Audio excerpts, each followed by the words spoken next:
Yep. Can y'all hear me? Yeah. Yes. Good, thank you. Everybody's joining in. Here we go. Leanne, are you from Forest City? I actually live in Bowling Springs, Mm-hmm. Are but I you, work you in Rutherford, where do you work at? Chase Middle. Here at Chase Middle. Are Yep. you related to Philip? No. He was from, let's see, where was he? He was in Rutherford at East Middle. All right, but you live in Bowling Springs, but you're at Chase Middle. Yep. Well, welcome.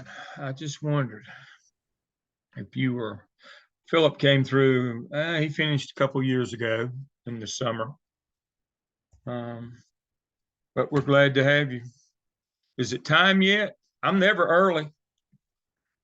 And I'll go ahead and apologize before we get started. We'll probably take the whole 2 hours tonight because, as you can see, Blackboard has changed.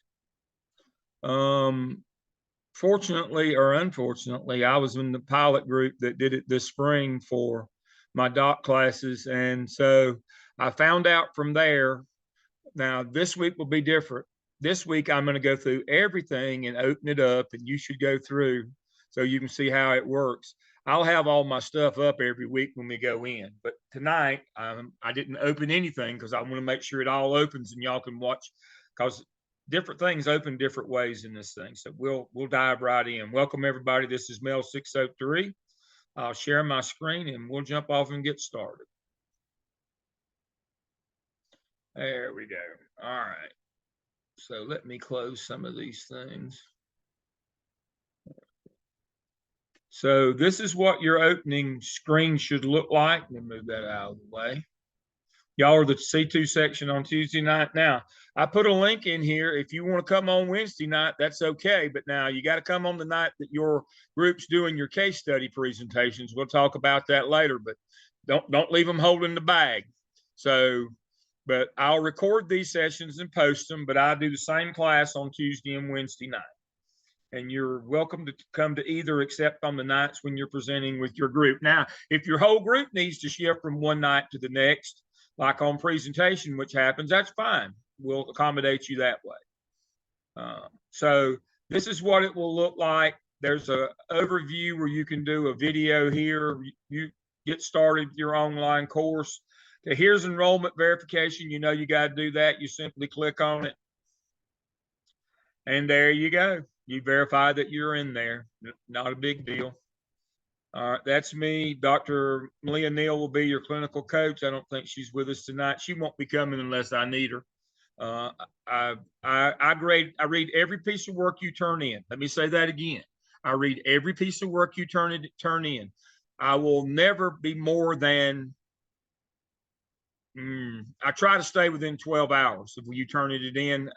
It may if you turn it in late, like after I go to bed at midnight, I grade up to 11, between 11 and midnight, and I grade in the next morning. But if something happens and I have to get up and travel the next morning, it might be the afternoon, but it will never go more than 18 hours without me grading it. Now, I write down notes on every piece of work you turn in, whether it's a case study, whether it's a weekly assignment, whether it's an evidence work. I write down, I comment on everything that you do. I remind you what your takeaways were on all of your assignments. I read every word. Now, there will be stars of the week. That's how we'll start every week. We'll look at our assignment and I'll call out who's I like the best or who's caught my eye on every assignment every week. Whether it be case study, whether it be assignment, whether it be evidence work. I coach my own evidence. I review each one of them. I turn them around. Now, you will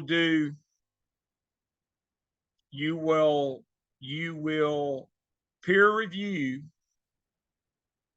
OMA task 1, 2, and 3, skip 1, 2, and 3 of one of your teammates. One, you will do 3. There are no video reviews or any of that. You got to do case studies this semester.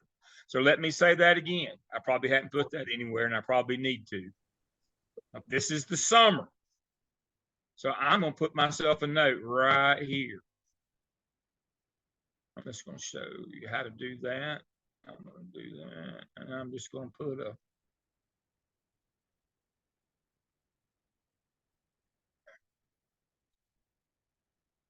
make it visible to students, new learning module, backspace, and it's going to be peer review.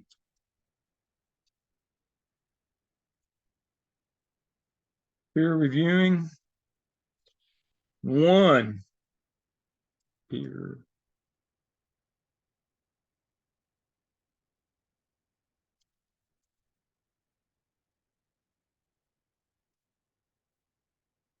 Don't have to peer review task 4. 1. You do 6 all semester. Everybody got it? Right there it is. Says so right there. I saved that one for this one so you can see. I can write you notes in here. I can do things like that. Try not to use the message inside of Blackboard. It's a little wonky right now. And so just email me. Call me on my cell phone right here. I answer my phone. You know, it's the most amazing thing. We have these devices now where you can talk to people. You don't have to send emails or texts. You can actually talk to folks. Use it. I will answer my phone. And it says anytime. Now, let me sleep between 12:30 and 4:30 a.m. Seriously, other than that, you won't make me mad. Nights, weekends, holidays, you will not make me mad. I'm only off the air from 12:30 to 4:30. I'm old. I'm up at 4:30. I am the oldest rat in the barn. But I do 20-hour days every day. I am accustomed to that. I was a high school principal for a long time, and then in the central office, I work 20 hours every day. I work every day except when I'm in church on Sunday. Now, on Sundays, I won't get back to you till after church, which is 1. I'm an old school Baptist, and so I do work on Sundays, but after 1. Your turn-in times will be 9 o'clock on Sunday nights. I don't have any due dates on anything. There is no late work. There is no late work. You're adults, you'll get it. But try to have your stuff in by 9 o'clock so I can get it graded and be out, and be offline by midnight on Sunday night. If you can't, put it in on Monday or Tuesday. I don't care. But try to get in a habit yourself, just for yourself. All right. So here's our Zoom dates. We're going to meet every Tuesday except for the week of the 4th. We'll meet. So that'll be 10 Tuesdays out of 11 weeks. Here's the Wednesday dates. It's the day after Tuesday every week. It's funny how that works. You can come to that class if you need to. Here's the Zoom link to join it. Syllabus, right here's the syllabus. You know what that is. Okay, here's the important document right here. And I want to open it up and click on it and show you how to, you can download this and print it out if you want to. See this little button over here to the right? That little download button.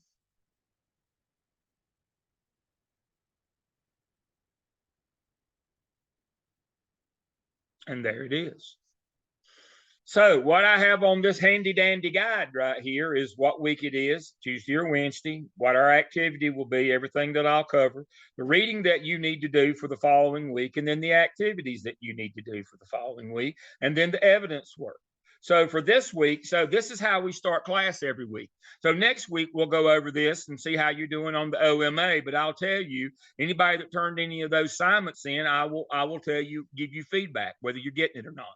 Now, when you do an assignment, I put the takeaways in my response to you. I read every one of them. I'll respond. Excellent, good. And here are the things that you should have taken away by having me. Have you done that? So for your first week, locate copies of your school emergency crisis plans. How long did it take for you and your administrator to find your plan? Used to be people would say, we didn't have one, we couldn't find it. But unfortunately, the 14 years that I've been in this program, that's gone from the back burner to the front burner. That used to be one of the last things we did. Now it's the first thing we do with all the school shootings, other things that are going on. According to what you read when you read those chapters in school law, is your plan appropriate? Then locate a copy of your school budget. Does it contain federal, state, and local funds on that? What if anything is missing? List the 5 most important steps in school-based budgeting. You might want to talk to your principal about that one. Now, I don't want to know about accounting. I want to know about budgeting, which is planning. conduct facilities walkthrough using the assessment inventory checklist. How'd your school do? That's all the things you got to do. We got to jam all this stuff in 10 weeks this summer. Those are the things that you have to do. Now, the corresponding materials for that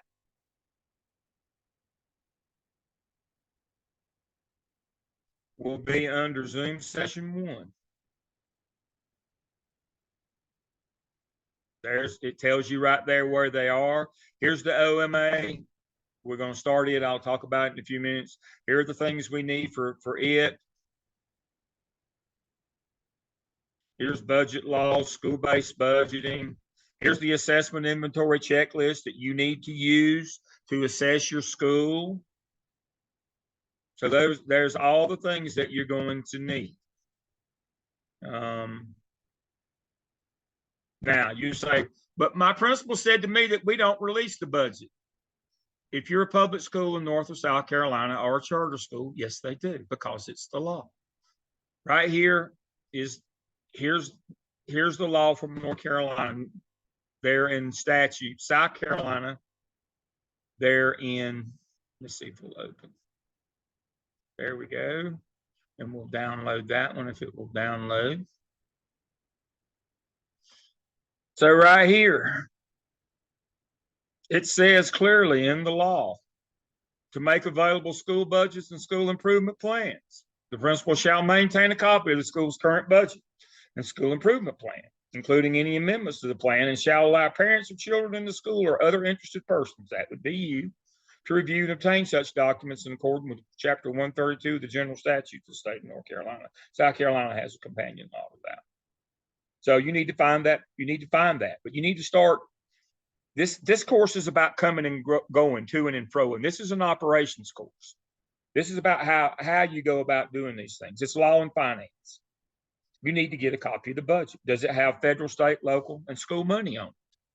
And budgeting is how we plan to spend the money. It's not dividing it equally either. It's about setting priorities and having a system, making sure you involve your parents and your community members and your teachers through your school improvement team.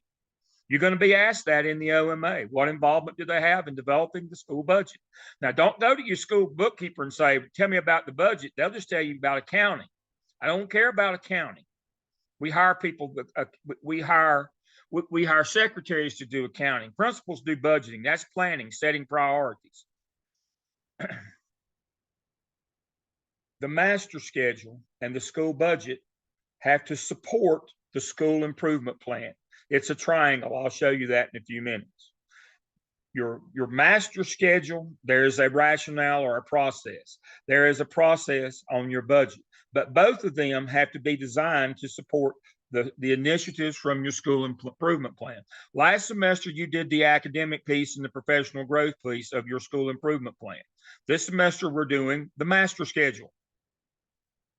Your school improvement plan has to do all the data dives, but it must cover, academics, personnel, master schedule, community involvement, parent involvement, school culture, all those 5 things. And then you put it together and it becomes your school improvement plan. Those are those 6 evidences. That's what we do. You start with the academic, then professional development, human resources. Then we do the master schedule this semester, and we do the parent and community involvement through the SCIP. Then you do the school culture through the CAP, which is Teacher Working Condition Survey, or the Teacher Survey in South Carolina. And we put it all together in the SILE, which is the school improvement plan.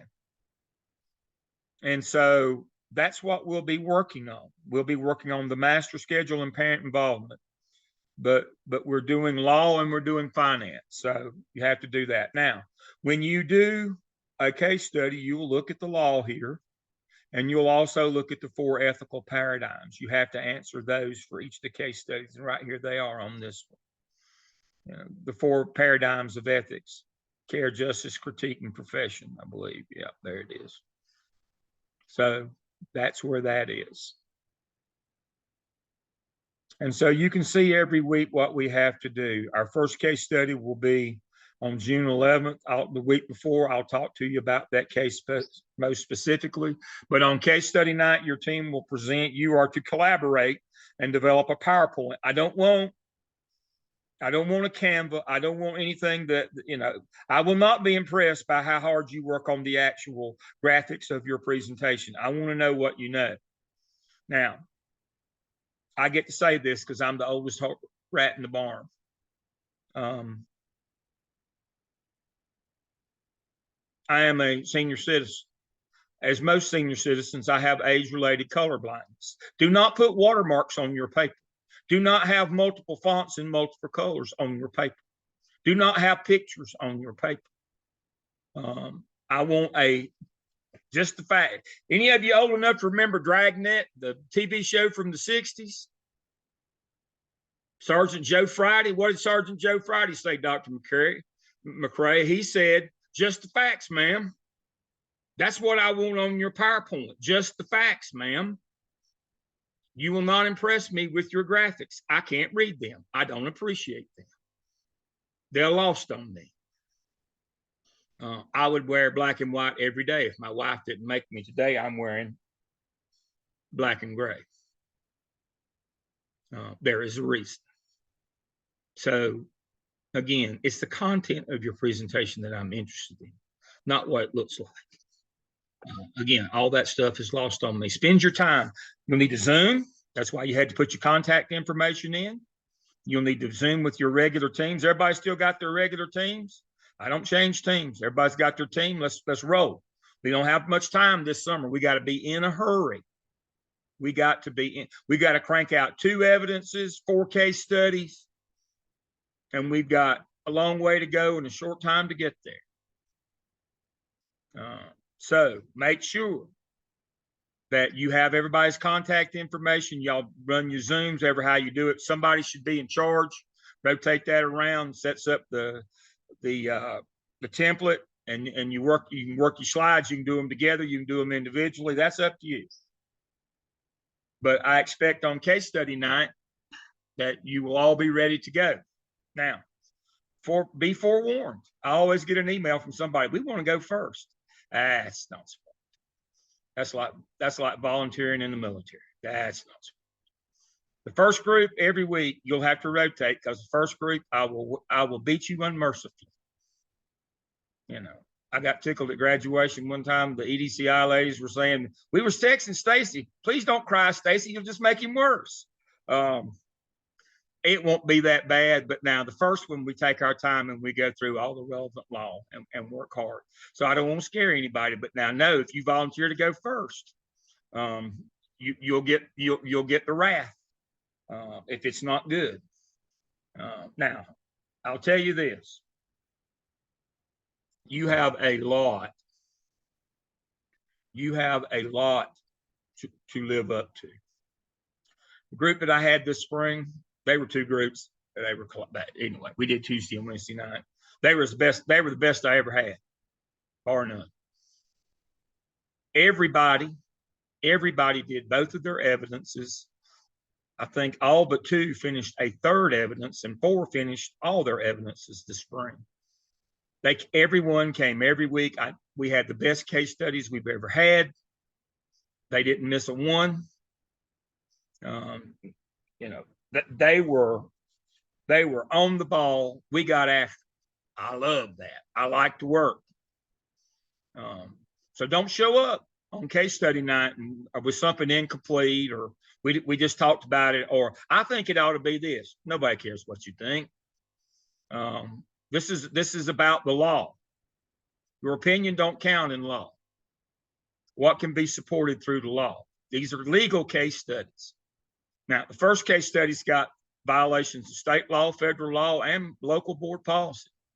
Violations of all 3. You should be able to tell me what they are. I'll go over it with you in depth before you get there. I won't just leave you out there hanging. You'll be well prepared. But the first case study will be the first real test in this course to see if you can change your lens from that of a teacher to a school administrator. Because, make no mistake, the teacher is the bad guy in the first case study. Now, I always get somebody that says, but what about the superintendent? Superintendent did exactly what the superintendent's supposed to do. Well, what about the principal? Principal did exactly what they were supposed to do. The teacher is a turd. That's not a legal term. It's just accurate.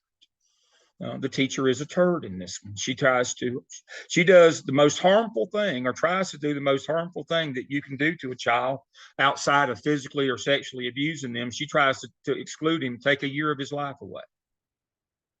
Illegally, violates federal law, violates a couple of state laws, violates local board policy, violates all 4 of the ethical concerns. All 4. So at the end, the question is going to be for you, if you were the principal, what would you do with this person? So, but you need to tell me what federal law. I can tell you right now. She violated due process, 14th Amendment. She also violated the civil rights. She did a zero tolerance expulsion, which is a federal law, violation of a federal law. She manipulated the state grading scale. And she excluded the student without local due process from the disciplinary process. Pretty simple. So, I won't hear any of this, but what about? This is, false equivalencies. The law is the law, and you have to learn. There are some things where you have discretion, not when it comes to law and policy. You are hired to do law and policy.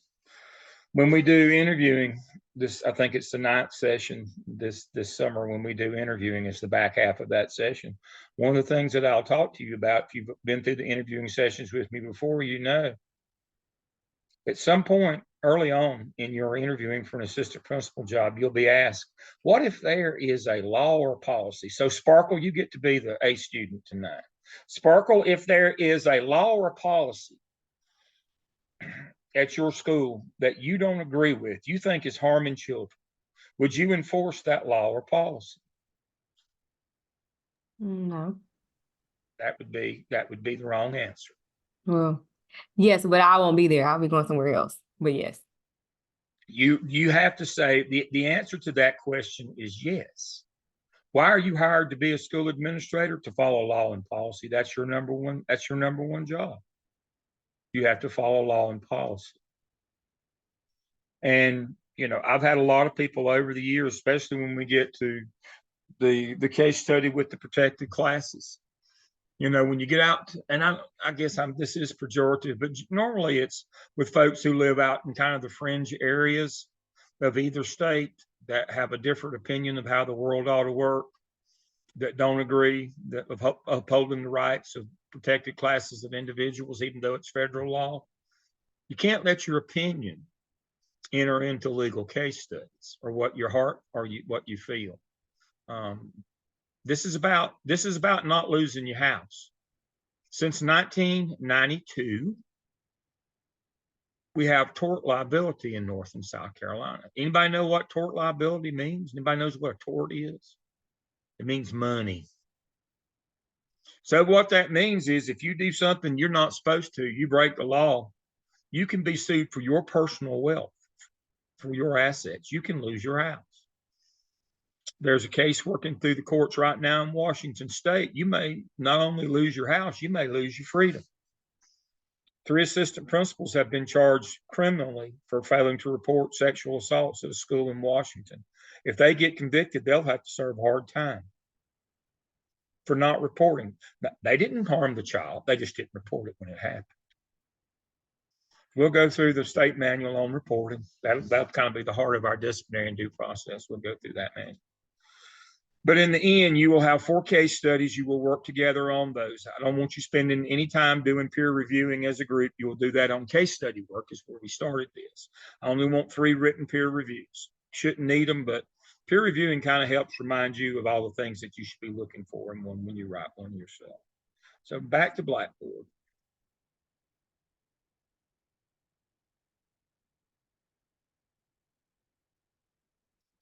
All right, so as I said here, each week you will have all the things that we'll be covering that week underneath. You can just click and open them up.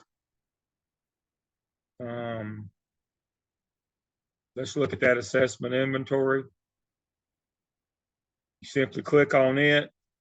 And you can read it there, or you can click on the download button and open it as a separate document. So it will show in screen, or you can download it. So when you do an assessment inventory, here are all the things that you got to assess your school on right here. Your traffic control, our cars and buses together. Surveillance, your access control, doors can't be propped open.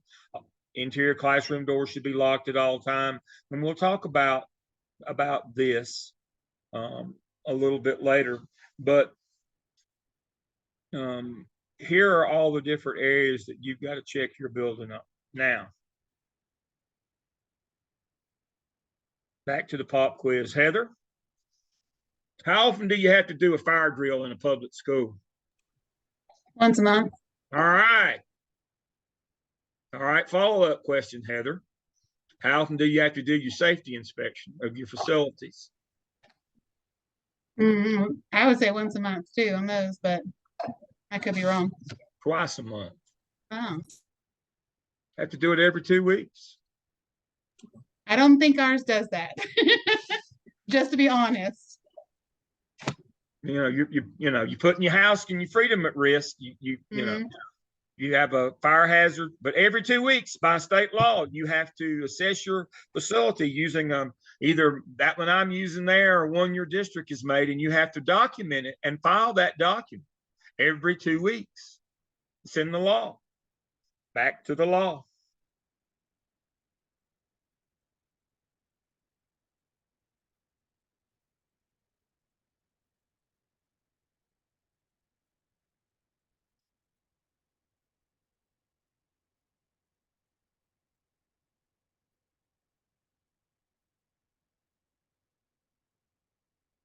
To conduct fire drills and inspect for fire hazards, it shall be the duty of the principal. Now, can you delegate this to your custodian?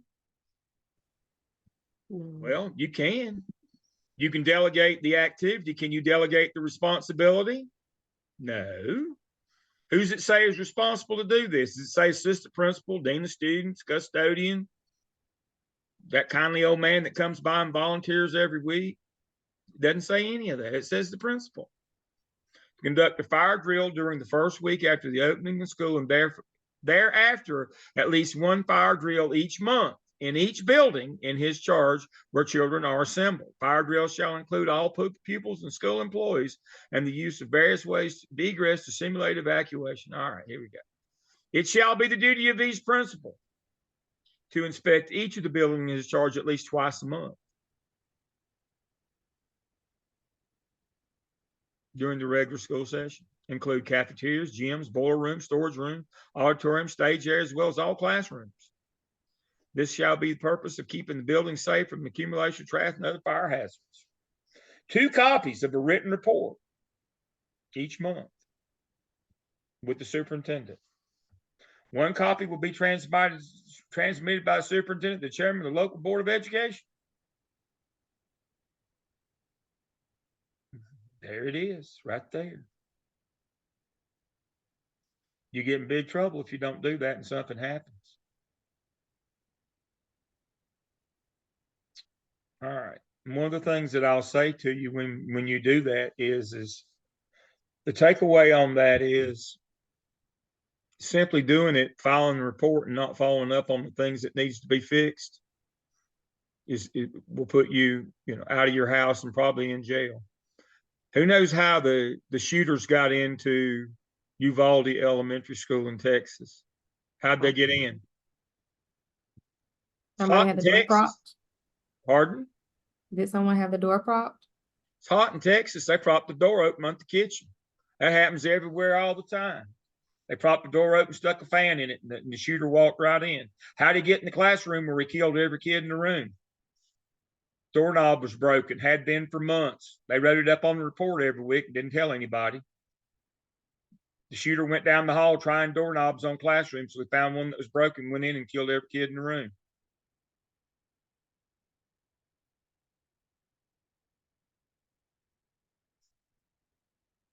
This is real. This is people's lives, folks. This is about your house. This is about your freedom here. There's a lot of legal responsibility to be a school administrator. Can't prop doors open, can't have broken stuff, can't have cars and kids in the same place, or I know every one of you, especially those of you in elementary school. I don't know why parents think their children shouldn't have to ride a school bus anymore. I mean, if you don't let your kids ride the school bus, how in the world are they going to find out about sex? I mean, you'd have to tell them yourself if they didn't ride the school bus. But every parent in the world now has to drive their kids to school. And the problem is they're all in a hurry. Not to get anywhere special, but they're all in a hurry because they're important people. And how many of you have parents who duck their car into the bus lot and let their kids out because they don't want to wait in the line that's backed up down the highway 4 miles? Because everybody has to drive their kid to school now and pick them up.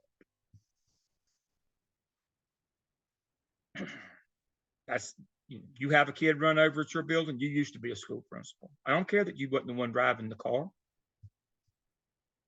We can't live with you there. We might move you somewhere else. But you get a kid killed, shot, run over, whatever at your building, you're done. That's the end of your career.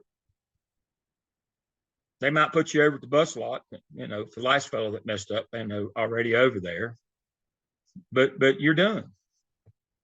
You better not be having cars where buses are. Kids walking in traffic. And Lord have mercy, don't put kids out on traffic patrol, especially in the younger kids. This stuff matters. Chemicals, storage rooms, chemicals on the floor. This stuff matters. Custodian leaving their closet open. That one happened to me. That one happened to me. When I was principal in Burke County, we shared a cafeteria with the junior high. We were on the same campus. And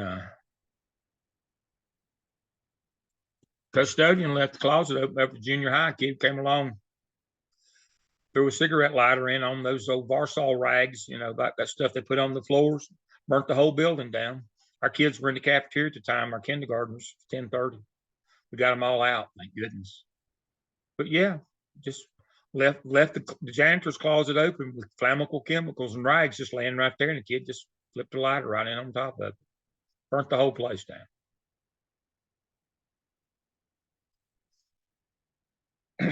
So you better take all that stuff seriously, the traffic control, the signage, making sure the cars and buses aren't together, kids aren't being let out in the bus lot where buses will run over them. Kids aren't being let out by their parents back at the end of the line and walking through the traffic in the car line in the morning.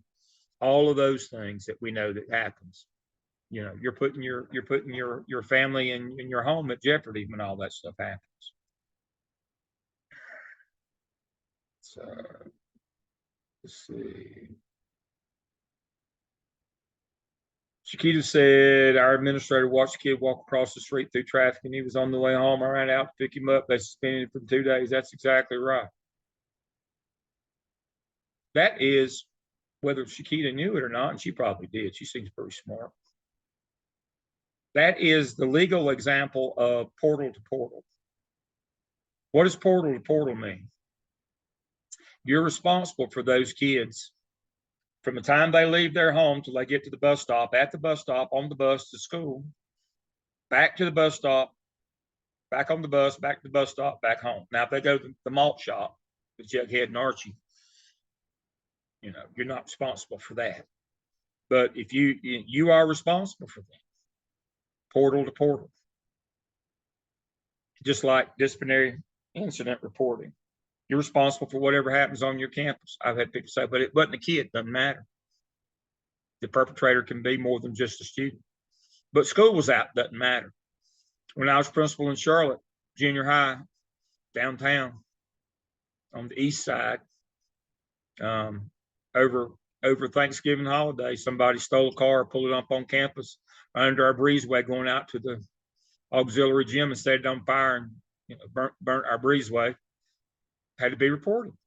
Well, a student didn't do that. School wasn't. Doesn't matter. You report whatever happens on your campus. Does not matter. That didn't happen on school campus. Portal to portal, folks. You are responsible. Got to know that. We'll cover those laws. Let me share my screen. Look at my time. We're doing well.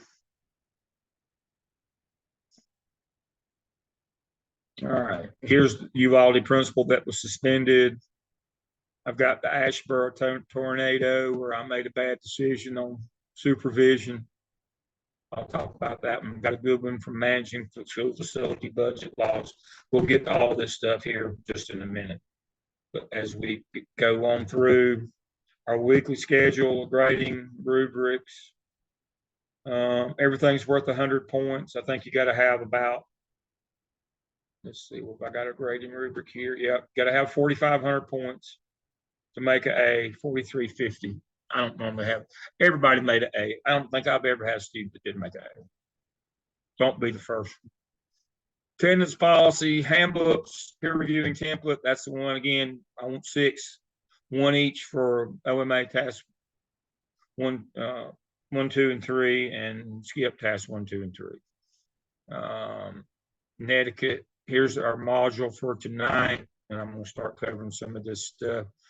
Here's the materials for the OMA, which is the first of our evidences. You simply click to open. There's the task and prompts. There's the template.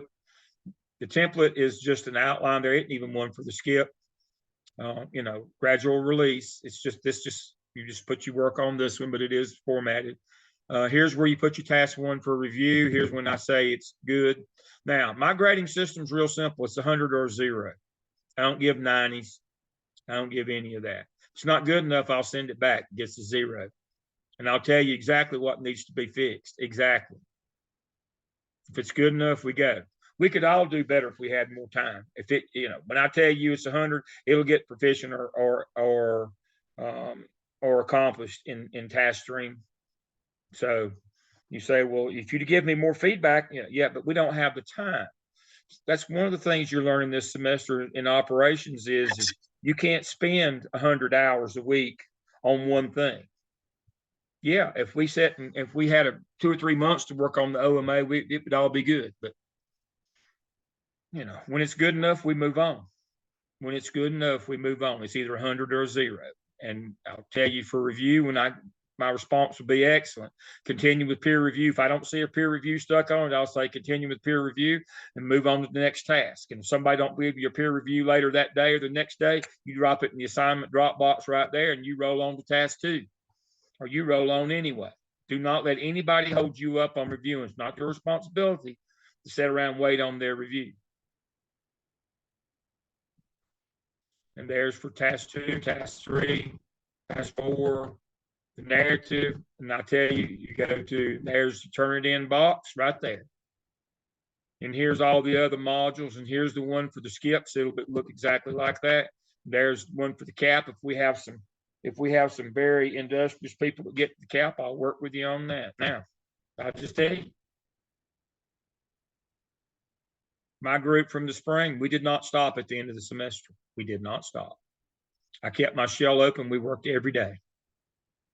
That's how all of them have finished their extra evidence, and some of them have already finished all 4 of them because you got a lot of hours to get on the internship this summer. They got to finish their competency folio. They're trying to graduate. With this increase in the number of hours, it's going to be hard. After June 15th, the place is a graveyard and nobody comes back till late July. It's hard to get you hours in the summer. So we accelerated. But my point is, I'll keep mine open. I'll keep mine open all through August as well. You can keep on working. If you work that month of August, you'll just about have all your evidences done before you roll into 605 in the fall. I don't understand breaks. I just work every day. You need to get in that habit. Now, I saw something today came through on my news feed this morning. I get up and read from my organizational leadership people. And it was an article said 3 words will help you be a better leader. Work more hours, get more done. Now, I know everybody's all about work-life balance now. That wasn't a thing when I came along. But you work till you get it done, but you got to know when it's done. That's the trick. If this should take 2 hours. When 2 hours is up, that's it. You move on. But if you want to keep on working in August, we work in August. We've worked the whole month of May with the group that finished this spring. We've worked the whole month of May. We've not missed a day. And they will all finish on time this summer. They will all finish on time. Every one of them made an A. Everybody's got an extra evidence done. Some of them have got them all done. Some of them have already done their competency folios. They're just going to be focusing on. They knew it was going to be tough to get their hours, and so they'll be focused on those this summer. But if you'll work, we'll go. I like to work. Share. Okay, and there's all of our modules, and that's how it works. That's how it works. So the first thing that I want to do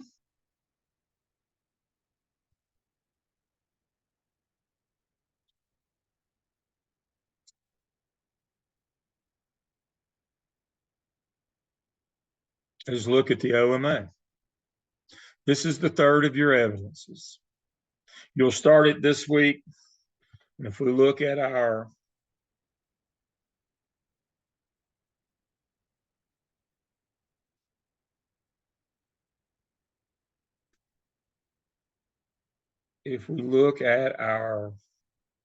pacing guide,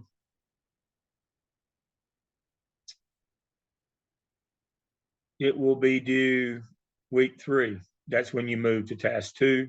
After that, they're due pretty much every week. You get 2 weeks on the first one. The reason you get 2 weeks on task 1 is, anybody know what all you have to do for task 2? You're copying and pasting from the AppTel. There you go. Just simply copy and paste from the AppTel. And you just put it in, you take all the labels from the AppTel off task 2, pop it in the little template I've got there, and task 2 takes about 15 minutes. That's why you get 2. Now, task 1's a bear. It's a booger. Got to get a lot of stuff for it. So let's look at what it says. The candidate will research, develop, and access to internal and external to include demographic information regarding students and staff, and place this information within state and national context. Contextual analysis demonstrates district, state, and federal policy, law, and district mandates that regulate structures, rules, procedures, place for students and staff. The analysis includes a critique of former structures, current structure and procedure in terms of equitability and transparency. You have to do an audit of all of your federal programs, exceptional learners, diversity, special needs. That means any federal program you have to do an audit. What that means is, what do we got? What are they supposed to do? EC, your federal programs are EC 504, ELP, AG, Title I, and CTE. You got to do an audit of all of them, what you got, and what they're supposed to be doing. And then you've got to clearly define schools' budgeting process, not accounting, budgeting, and how much the participation of the school personnel and school improvement team. Now, what will you need to do this?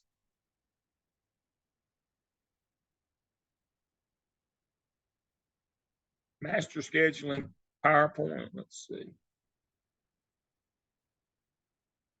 Right, here's how to do task 2 and how to do task 3. We'll get to them. But for task 1, use this master scheduling PowerPoint right here. There we go. See that triangle? Your master schedule and your school budget have to support the school improvement plan.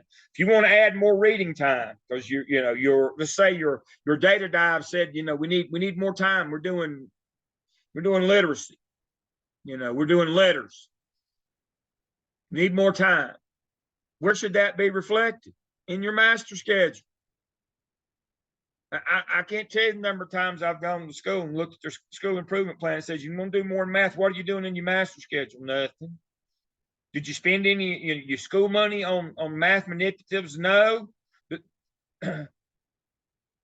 The teachers needed paper for the copy machine.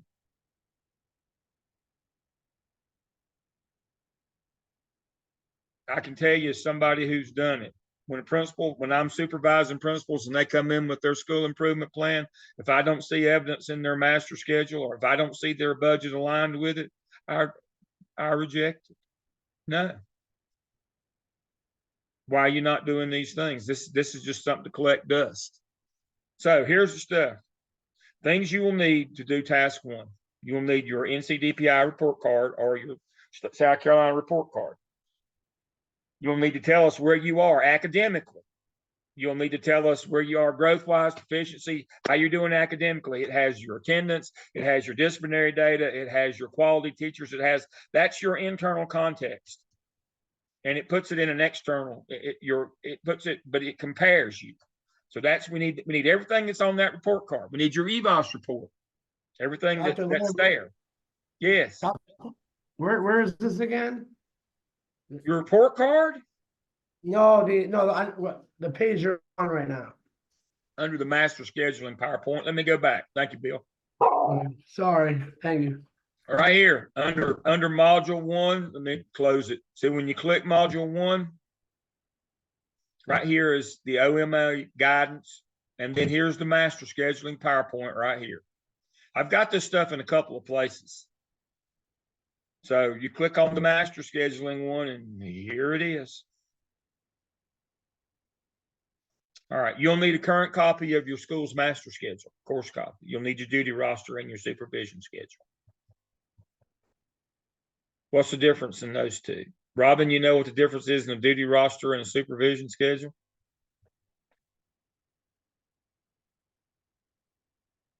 For us, our duty roster is what teachers are aware in the morning time and in the afternoon when students are getting to During the day. That's Yes. exactly right. During the day. Bus duty, car duty, hall duty, lunchroom duty, bathroom duty. Mhm. Duty. All right. Supervision schedule is after school. Ball games, dances, sock hops, step club, you know, whatever you got going on. Now, for some reason, principals understand that they assign teachers to duty during the day, but they do dumb things like put sign-up sheets in the teacher's lounge for supervision schedule. It's your campus around the clock. You still have to maintain the level of supervision after your after-school activities. Who knows what the standard is in court for level of supervision at activities? How many students can one person supervise legally?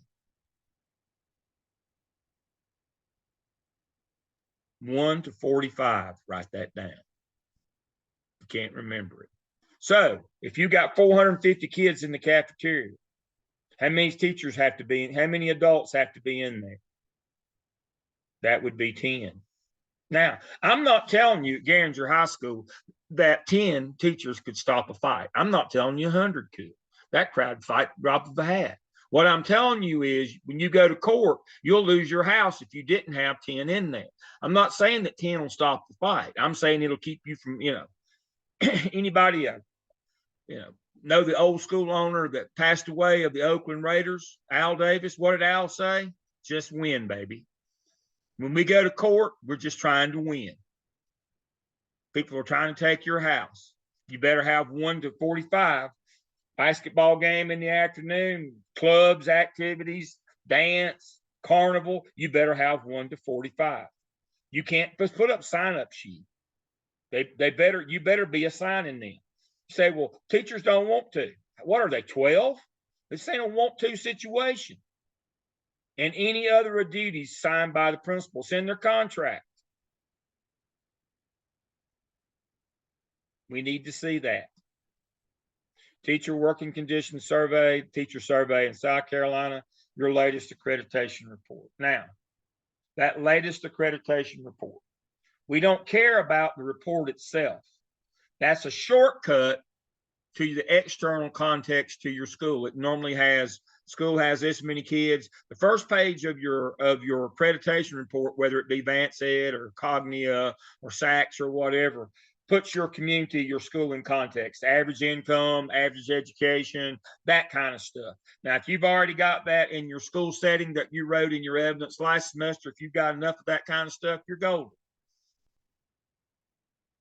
Why is that important? That greatly affects your master schedule. Greatly affects the master schedule. Those kinds of things. That's stuff we need to know. So here are the things you're going to need for your task 1. The rationale for building this master schedule through the 4 tasks of the OMA. Federal law comes first, then state law, board of education policy, best practices, EBOS, teacher input. Always goes that way. You say, well, we do all 5 of them things, just not in that order. Then you didn't do the right things. It has to be that order. You must schedule your federal programs first. They are the most restricted. Somebody else is paying for them. Back in the day when we used to get paper checks, on payday, the principal would bring around 3 different color checks. You had pink checks, yellow checks, and blue checks. Blue checks were state employees. Pink checks were local if they were any locally hired, but yellow checks were federal employees. Remember those 6 federal programs you might have? The federal government pays for them. You don't misspend their money but one time. And then somebody else gets the opportunity. So my story on that one is quick and easy. When you go around the loop of Raleigh on 40 travels, from west to east in North Carolina until you get to Raleigh, and then it turns directly south and goes to Wilmington. I've told you the first exit there is Jones Sausage Road, goes in the backside of Gardner. What do they do at Jones Sausage? They make sausage. What do we do in school? We teach kids, but if you keep on going, you get down to 42 in Newton Road, you can cut across east to the beach over at Topsail, Surfside. About halfway in between, you're out in the middle of nowhere. And I do mean in the middle of nowhere. My GPS just spins. It didn't even know where we are. Satellite doesn't even reach that part of the world. Last time I went, I had to drive up a man's driveway and through his carport to get to school. They had the road blocked. Wasn't but one road in that part of the world. The idea here is it was out of the way. I got there to visit my intern, and I had to wait an hour because guess what? They were having the Title I audit from the federal department in Raleigh. The Title I people showed up to do an audit. That wasn't the worst part. Having to wait an hour. I had to come back 2 weeks later to meet the new principal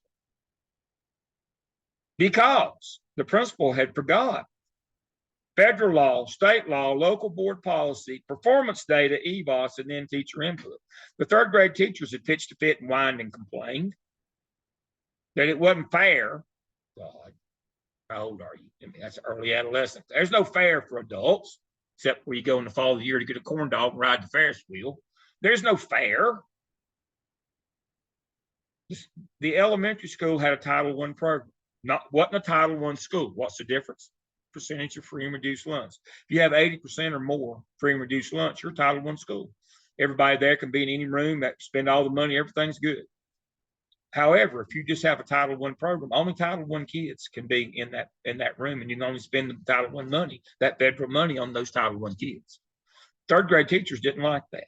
She don't have but 10 kids in her room. We got 30 in ours. Boo-hoo, boo-hoo-hoo. And whined and complained to the principal, gave in, and put 15 or 20 non-Title I kids in Title I teachers' room. I think 20. What'd she do? Everybody carries a cell phone. She picked up a cell phone, dialed Raleigh, and said, I got 20 kids in my room that aren't on my roster. They said, we'll see you in the morning. Happened to be the morning I showed up. Had to come back 2 weeks later. You don't misspend federal money but one time. You better know the rules. But he knew the rules, but he just got tired of the 3rd grade teachers chewing his ears off and put 20 kids in a federal program that weren't on the roster. You don't misspend federal money but one time. Federal programs come first, scheduling the school. Then state law. What is state law? Length of day, number of days, planning time, duty-free time. All of those things factor in. Problem with giving teachers more planning time is It means that you exceed the class size limit, because every time you take a teacher out of rotation, every kid's got to be with the teacher every hour. You just can't put them out in the yard, let them fight and wrestle for an hour, while the teacher's on break. Then local board policy, like number of minutes for math, number of minutes for reading, your specials. How often you have art, how often you have music, how often you have PE. Local board sets that. Then your EVOS data. You saw Dr. Hamilton go over that with you last semester. You get, which teachers get the best results with which kids. And then finally, teacher input. But that input ought to be what kids ought not be together. It not be, it can't be, you can't entertain. Well, I want to teach this because I've been here the longest. I inherited a European AP teacher as a high school principal in Charlotte. I inherited that's an old bad joke, but I don't know who called him a teacher, but I inherited a fellow that was pretending to teach AP European history. Now, this was back in the era when Charlotte offered the AP exam, AP diploma. So guess what we did? We paid for every kid in every course to take the AP exam. Let me say that again. We paid for every kid in every AP course to take the AP exam. The district did. A lot of money. I had a football coach that was teaching AP European. He'd been teaching it when I got there, he'd been teaching it for 4 years. So he'd had about, 25 kids semester for 8 semesters. I mean, it's 200 kids. How many kids would you suspect that he had passed, which is a 3 out of 5? And I'm not talking about a 5 out of 5 where you get credit at an Ivy League school. I'm talking about a 3 out of 5 to get credit at a state college. How many kids out of 200? AP kids now. How many you think he'd had pass? About 20. That would be, he was 0 forever. None. He'd never had a kid to pass. Never had a kid to pass. Eight cohorts of kids, 200 kids. He was 0 forever. So I went trotting down there first week because, central office, when you go to a new place, they give you the book that says, here are the things that you got to fix today. We'll talk about that later. He was one of those things. How in the world? Never had a kid pass the AP exam. I went down there. Didn't take me long to figure out that he just taught the Catholic Church. Didn't even cover not 1 minute of the curriculum for the AP exam, and the kids were taking it and all failing. Kind of like the U.S. history teacher that spent the whole year on the Civil War. How many questions on the U.S. history EOC? How many questions are there on the Civil War? That would be 2. He took all year to prepare him for those 2 questions, and most of them missed at least one of them. Not a bright group. So I called in a new teacher that I'd hired in August and December and said, you now the European AP teacher? She said, but I hadn't been here long enough. I said, honey, it ain't about time. It's about talent. I can't live with him. Those are decisions you have to make in your master schedule. You can't let teachers pick what they want to, or God forbid in high school, let the department chairs reward their friends and punish their enemies. Performance has to factor into it. That's number 4 on the list. And then teacher input. And again, teacher input is only for this kid doesn't get along with that kid, or their mothers are in such competition. They'll drive the kid, the teacher crazy kind of thing. So there is a rationale for scheduling. Does your school follow that rationale? How somewhere, whether they admit it or not, and I'm looking at Nicole, that background that she's in reminds me of a board that's gridded off like that, if everybody can see her, and they got little stickies with teachers' names. What name goes on what sticky? It can't be eeny, meeny, miny, mo. That's not a process. That's hope. Hope is not a plan.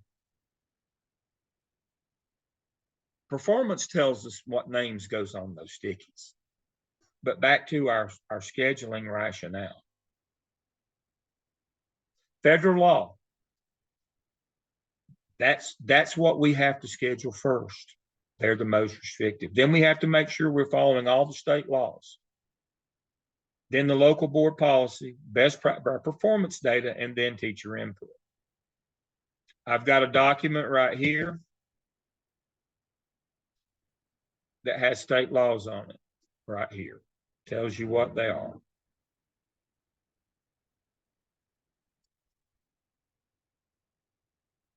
It explains it, how many days, see all that stuff right there? You gotta make sure you comply with all the state laws right there. You can read that. I'm watching my time. I don't want to get too deep into this. But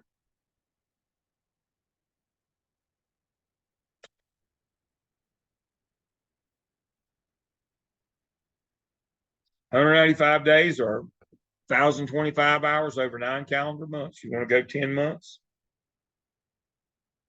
Local board can determine how to use the extra 5. Must have a minimum of 10 annual vacation days, 10 teacher work days, instructional. See, local board designates when instructional days occur. That's what I was talking about. That's local board policy. Plan for makeup days, instructional hours missed, 2 teacher work days, all these kinds of things right here. And your state law also speaks to class size limits. Right there it is.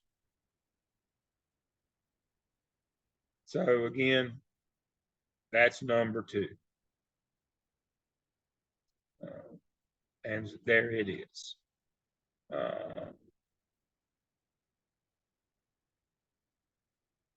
All right, back to number 3.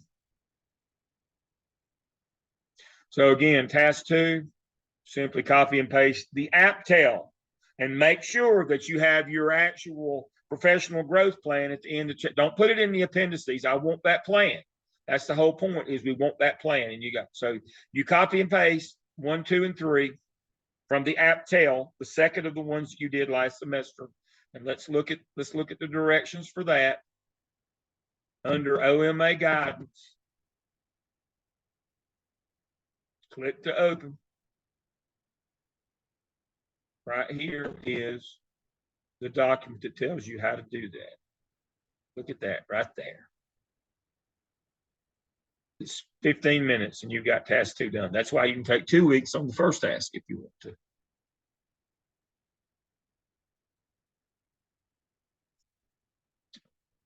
Simply copy and paste APTEL 1, 2, 3, your OMA template, remove all APTEL headings and labels. Be sure to include the graphic organizer at the end of task 3. And then here's the headings that you use for your sections right there. I've got it. It couldn't be easier than that.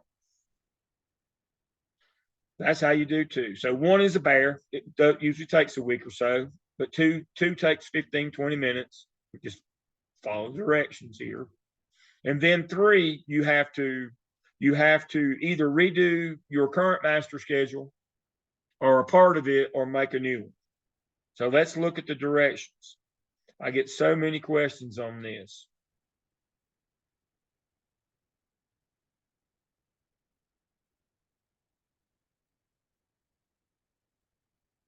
The candidate will develop an analysis of the existing school schedule to include, but not limited to, an assessment of the current scheduling procedure, strengths, and areas for improvement. Again, these are your headings. Alignment with any related school improvement team findings, alignment with legal requirements for ongoing teacher collaborative planning and instruction, alignment with needs diverse. Basically, you got to check to make sure all this stuff is happening. Then, after you check to make sure all that stuff is happening, we will develop a new schedule or a new draft of the current schedule. You can do part of the schedule, like if you're at a big high school, but if you're at elementary, you can do a whole new one that justifies the changes based on the laws that you've learned. What would you suggest that you change? What could you do to make it better? You can modify the existing one. You can do one now. I need a graphic of that. Don't just tell me narratively. I have to have see where it says the proposal should be presented graphically. So you write it, then I should see a schedule there in a graphic. And then, of course, you write your competencies. I don't care. You can write 10, 11, or 12. Don't care which 10 or 11 or 12 you write. You'll write the other half when you do the skip. Everybody understand that? There's 21 competencies. I don't care if you do 9, 10, 11, or 12 with the OMA, because you're simply going, it says do 12. You can do 9 and do 12 with the skip. That's up to you. There's no order. There's no ones that are required. Whichever 9 to 12 you want to do makes me happy. All right. Michelle, you've got a question. Yeah, several of us in this group are going to have the same question. This is why I'm bringing it up. Last semester, some of us, we weren't allowed to put an app cell and an app tell into the competencies. Can we put those app tell I don't competencies in? Okay, I just wanted to make sure, because we've done them already. Put them in. Okay. Put them in. Put a lot of good stuff in there. I like competency folio. Now, as much as I hate pictures in a PowerPoint, I love pictures in your competency folio, because that's what it's supposed to be. It's supposed to be a visual presentation of the artifacts. Artifacts are things. I love pictures. Like you standing up in front of a group pointing it toward the board or whatever. You know, that tickles me. I like that. It shows you're out doing something. That's the purpose of an artifact. If we read the state manual, it would tell us, it would define, evidence is a written narrative of the work that you've done. It's a written narrative where you're arguing for an evaluation score. An artifact, however, is not developed for the purpose of evaluation. It's a byproduct of the administrator's work. Let me say that again. An artifact is a byproduct of your work. Your competency folio is artifacts. I want you to write me a story. You write the story of what you did in the evidence. You show me the story in a picture. I like pictures. Everybody carries a cell phone. Most people, if they left home without a cell phone, they'd have, they couldn't get a thing done all day long. I mean, cell phones become, it's ubiquitous. It's a part of, it's an extension of everybody. It's got a camera on it. Even the old ones got cameras on it. Man, I'm still old school. I carry a phone. I've got the latest and the greatest. I've got everything in the world on mine, but I still carry. I'm still old school. I still carry a hard copy notebook.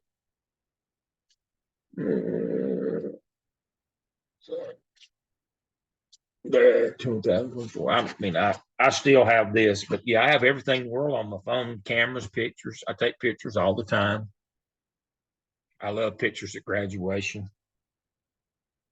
The whole deal. Let's see what I got here.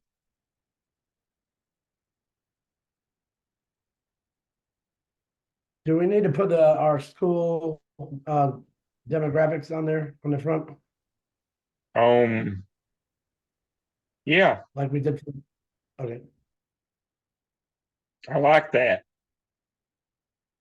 See this picture right here? That's from graduation. That'll be y'all. That'll be y'all in December. We can't see it, Dr. Lim. It's blurry because you got the blurry background. I don't know how to do this. Just pull it back a little. Man, what? Yeah. There you go. You can see that's Yeah, us getting ready for the lineup in Boss Gym. I mean, stuff like that tells a story. I could tell you that's me and Dwayne. That's me and Whitley. Whitley defended her dissertation about 3 weeks ago. That's me and Whitley. She came through the MSA program. That's me and her. Whitley's a normal sized woman. You can see I'm not a normal sized man. That's me and Whitley. Whitley's been with me she was with me for 5 years. Got her doctorate with me. She finished about 3 weeks ago. See, that means something to people when you see that. you know, I could tell you about me and Whitley, but all you guys see is that picture of that. You know, if she was my youngest daughter, I'd be the proudest man in town. You can see it on my face. Picture tells 1,000 words that you can't tell in a narrative, or I can't write well enough. That's what we want to see. Tell us that story through pictures in that competency folio. People can see, I'm telling you, superintendents that are hiring principals, they love seeing competency photos. You know, you can publish and share the link. They love to see those pictures. They don't want to read another document. They want to see you. They want to see you in your element. I mean, it don't take but a minute to look, see with me and Whitley there is I'm the proudest man in Boiling Springs when that picture was taken. And that she's just like mine. I'd be proud if she was mine. That's the relationship that I have with her. I've been, you know, I'm thankful for it. You don't have to be a clairvoyant to see that in that picture. How much she means to me. That's the notion here. You can't convey that with words. I can tell you. You see it, you know it. That's what you do in that folio. So, you know, if you got a dozen under each one, that's fine. Just, you know, have the ones that they say the three, you know, two that match an evidence, and one that's from open-ended activities. But tell us your story in that.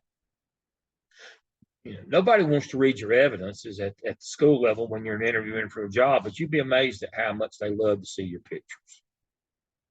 How much they love to see your pictures. All right. Anybody have any questions about the OMA? It's pretty straightforward, isn't it? You've got the materials, you've got some guidance. I've even got a document in there for guidance on 3. Let me go back to that. Under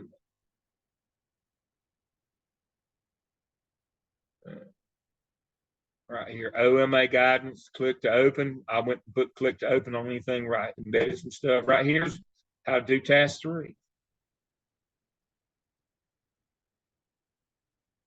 Right here tells you that. So that's your evidence. That's your first of your evidences. Here are the things that you're going to need. Click to open right here. Here's the master scheduling PowerPoint. I pulled it out here. It tells you exactly everything you'll need. Here's your state law. So that should do it on your evidence. We'll cover the skip a little bit later. Anybody with any questions on the OMA? Dr. Lamb. Yes. So basically task 1 is due like June 2nd, and then 2 we weeks wait. from. Okay. So And let go me ahead. look at my calendar right here. That's a good question, Sparkle. Let me look. Thank you for reminding me of that. All right. So today is May. All right. So today is the 23rd. So 21st. 21st. I'm in the wrong month. Yep. Here we go. Today's the 21st. 26. June 2nd. June 2nd. So that's how many days? About 13 days. Got 2 weeks for Okay. that to be due. Yep. But we just Dr. keep It's Lamb, going. not due this Sunday, it's due next Sunday week. So it's about 12 days, 12 to 13 days. Okay. Dr. Lamb, I have a question. I'm not sure if you heard earlier, at the beginning of the OMA before task 1, you do want us to put our school, our school district, demographics that we did. Well, yeah, that's your external context. And Okay, this is why I said the one you wrote from last semester to start out your AppSell or your AppTel or both, you did your school profile. If it's got things like, you know, the history of your school, the average income, parents' education, that kind of stuff, just copy and paste that. If it's not, you need to have that external context that gives us context to the state and national on the external. Average income tells us that. Average education of parents tells us those kinds of things. we want to put your school in context. In the internal context, that's why we do everything on the report cards, because that's the scorecard for schools. It tells you how you did in comparison to other schools in your district and also other schools in the state. It gives us context. I hate to say this, but I had an appeal from a doctoral program. I hate to be the chair. So anyway, I had an appeal last summer. And student said, I turned in every one of my assignments. How did I fail? The instructor said, well, you made a 50 on everything you turned in. She said, but how did I know that? Every time I got a grade, it was 11. He said, well, it was worth 22. She said, I've never heard of something being, I didn't know what 11 or 22 meant. If you said I made a 50 out of 100, I'd have understood that, but I had no context. I thought everything was fine. You never did say that every one of these you've turned in, you failed.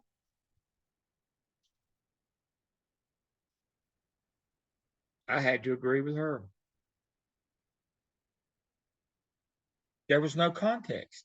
I didn't know what 11 meant either. Who would give a grade of 11? Well, I said the scale was 22. Where did you get a scale of 22? Well, I said there was 22 things in there that they had to do. That's not how it works. Oh my Lord. I'm telling you, English people had to pull their shoes off to count. I'm just amazed. But there was no context for that 11. The student seriously didn't know that was failing. You need context, internal and external. Your external context, I'm telling you, if you've gone through a fairly recent accreditation, they have the first couple of pages is just a copy and paste. It's got all that kind of stuff. It tells you, it frames your school in that external, because when they accredit your school, they're evaluating your school. They're comparing it to other people. It's the same thing. It's exactly the same thing that we're doing. It would work. That's the external context of your school.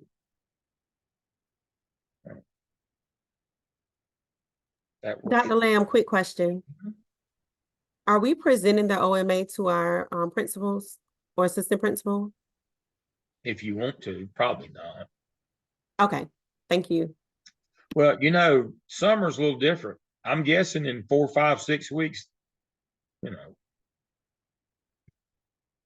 be hunting them with the Carmen San Diego. You'll never find them. I mean, as soon as school's out and the 4th rolls around, they're all afraid they'll turn to pillar of salt like Lot's wife if they're seen in the building in July. There'll be no meetings, I can tell you that. I was one for a long time. I hated school in the summertime. I loved school when kids were there. I hated it in the summertime. And so you won't see principals. And so there's only about 4 or 5 more weeks that you'll even find a principal in a building. So that's not a requirement, no. I mean, y'all are going to struggle enough to get your hours this summer, but you only have to get, 100? That's not too bad. You ought to be able to do that. But it's not going to be easy because, again, some of you have already, or most of you already close to in the course, in the grade testing. Yeah, I know. And you know what? After that, it's check out. Teachers that have the days, they don't even come for the work days. Dr. Lamb, I have a question. Could we have started our hours immediately after our last class? Because Absolutely. some of us did. Go back to April. Go back to April. Go back to April. That's what I told you. Go back to, as soon as you finish the other hours, you can go back as far as April. I could justify going back as far as April. It's good to be king.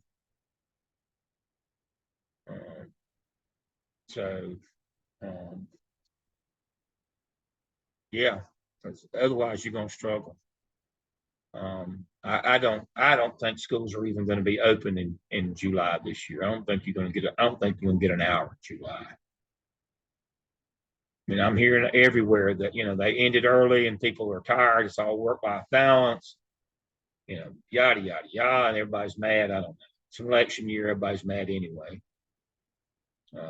And so I don't think that it's going to be a good summer for hours after June. I think when June rolls around, it's over on hours this summer. And I was at the DPI last week fighting to try to keep it at 500.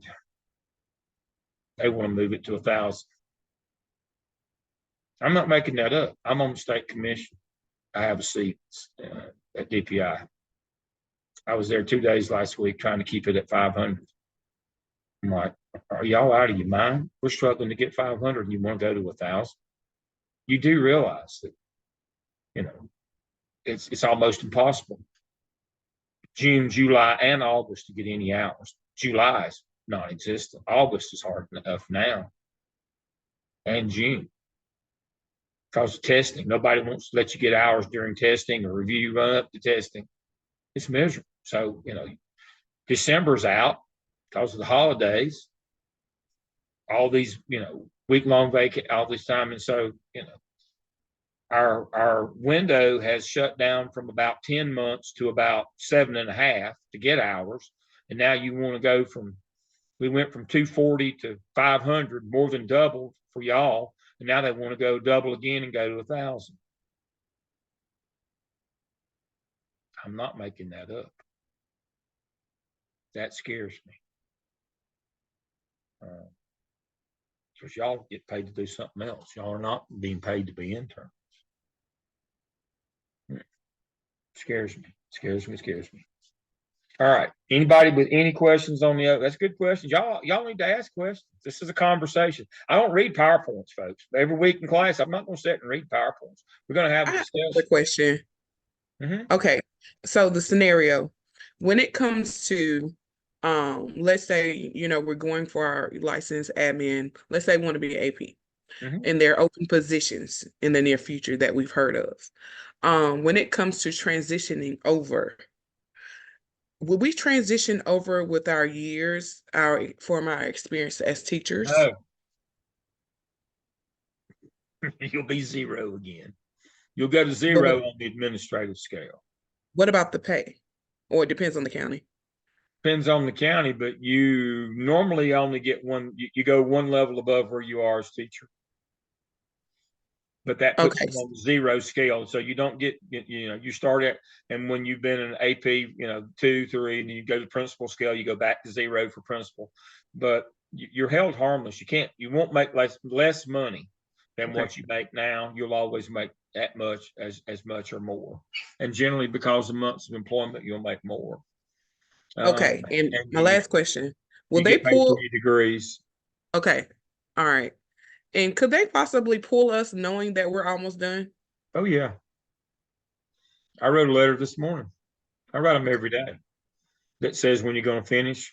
So you can get, and I've made sure that I put July 31st, which means a lot of districts say, if you're done with summer school, now y'all don't finish till the fall, but if you're done with summer school before August, they'll let you get in the applicant vote for August, but you'll definitely be in it for January. And so I put on the letter July 31st, although summer school's over on August 1st, but again, it's good to be king.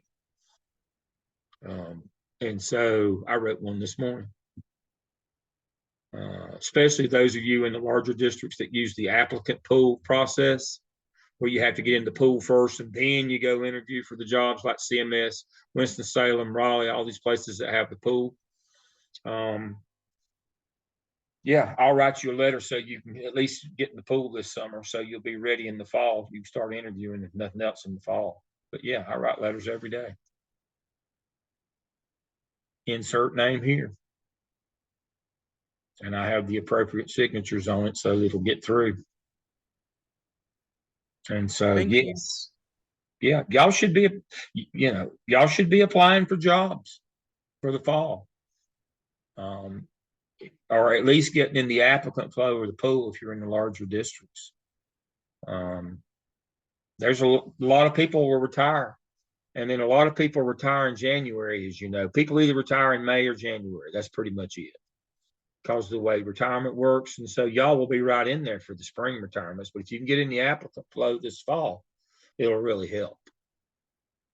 We'll talk How about do we do that, individual Dr. Lim? session Because now. if we have openings for jobs, like if we want to apply now, we can apply now or no? Absolutely. I can only tell you no. Oh, okay. You know, they can hire you while you're in the program if they want to, if they don't have other applicants. They most certainly can. A lot of people. And of course, and another thing, one of the things larger districts do, they're doing now is they're calling you something other than an assistant principal and paying you as a teacher. Dean of students in Charlotte, different things like that. You don't have to have your degree to do that. You can be in the program to be doing that. I got a couple of those got hired recently. That was in the group this spring. They don't finish till summer, so they got in the pool and got hired as dean of students. So yeah, got a lot of people getting hired out in the rural areas. One of mine that finished last summer, I did a separate interview session with her. And she called me back and said they offered me the AP job and I took it and I congratulated her. She called me 2 days later and said they called me back and offered me the principal job. She was assistant principal for 2 days. She got the battlefield promotion, but you know, some of the more rural areas, they don't have a lot of people. I mean, you know, quite honestly, where she got that job, the only reason that, you know, you'd go through there is if you had to pee or stop and throw out trash. I mean, you know, nobody lives there. You know, some of you in more rural areas, you know, everybody's getting out now. And so if there were any baby boomers left that were born between 1945 and 1959, if COVID didn't kill us, I'm in that group. Everybody's gone. I mean, this will be the last year of them. This will be the last year of the baby boomers. And if there were any that have hung on in public school, they will be gone. Either they will be gone this summer. It will be the last of them. At the building level, you will see no more people of my era, my generation at the building level. There's only a handful left, but they'll all be gone after this summer because of their birthdays. They'll all be gone. And so going to have to replace what few of them are left. A lot of people are retiring that are hitting 52 this year. That secondary wave, what they call that. I'm in the baby. What's the behind the baby boomers? There's another generation that were born from 1960 to 1970. The last of them hit 52 or 4, whatever it is. So that group will come out this year as well. So there'll be a lot of jobs this summer and a lot more in the spring than you normally see in the spring. So yeah, get your name out there. I noticed I'm from Wayne County, Dr. Lamb. Yeah. You know what? So for the instructional coaches, they've been having, with admin, they've been having monthly meetings, and I'm noticing the conversation is starting to change because they're inviting people in from central office to talk to us and just encouraging, asking us who's in school and, you know, the next step are for y'all to be stepping into administration. So it sounds like they're trying to recruit. Well, of course they are. Instructional coaches to go into admin because we're losing them left and right. Yeah, I mean, at a certain point, you know, you're done. I mean, you're just done. And so. And I have one more question, y'all, and I'm sorry. No, you're okay. fine. All right. So I started school out, and I'm just being honest with y'all. Dr. Lamb, I didn't want everybody in my business. But, you know, some people had to know that I was in school. But are principals privy, like, can they tell if people are asking for central office who's in school for admin? Because I'm starting to see, like, people come to me, hey, you're in school for admin. You had to be board approved to do this, by the way. So, yeah. Okay. Okay. So they know already, basically. Yeah. You know Winter Goodson, principal at. I do. She was at my school, but you know, she left. You know about her health reason, right? Uh-uh. Well, she left. She was my principal. Yeah. But she had a brain aneurysm. Yeah. And she almost literally, she almost died at school. Yeah. I So, FaceTimed with her while she was in ICU. right. So, I mean, they got her back and everything. She came back. She was on half a days. And then they extended her days health-wise. And then she started back feeling sick. And from what I heard, her husband told her no more. That was and she had to back away from it. Yeah. Yeah. And so she was with me for 10 years. Well, not full time, but over the span of 10 years, she was with me. I taught her when we were still, I don't think she was in the first groups at the old Goldsboro High School. She was at Wayne Community College with me when we taught classes there, the MSA program there. So that had to be about 2013 or 14. And then she just, she just finished. That was me and her at graduation. She was my doctoral student. But yeah, Goldsboro. I'll be back in Goldsboro in a couple of weeks. I'm back on the Goldsboro route again with my doctoral students. I love going to Goldsboro. One of my favorite places. I love the people in Goldsboro. Good people there. And so I get to go back this summer. So I'll be there 3 weekends this summer teaching my doc classes. Okay. So yeah, it'll be but yeah, I thought you might I thought I'd seen something, but Winter, that was me and her. We take pictures. They put us in the gym before the big ceremony. We have to line up, do all this, and so it looks like we're in an old gym. We are, but it's a lot more glamorous than that at graduation. But we're basically backstage, and that's all these pictures are from backstage when we get to hug and meet all the families and kiss the babies and do all those things.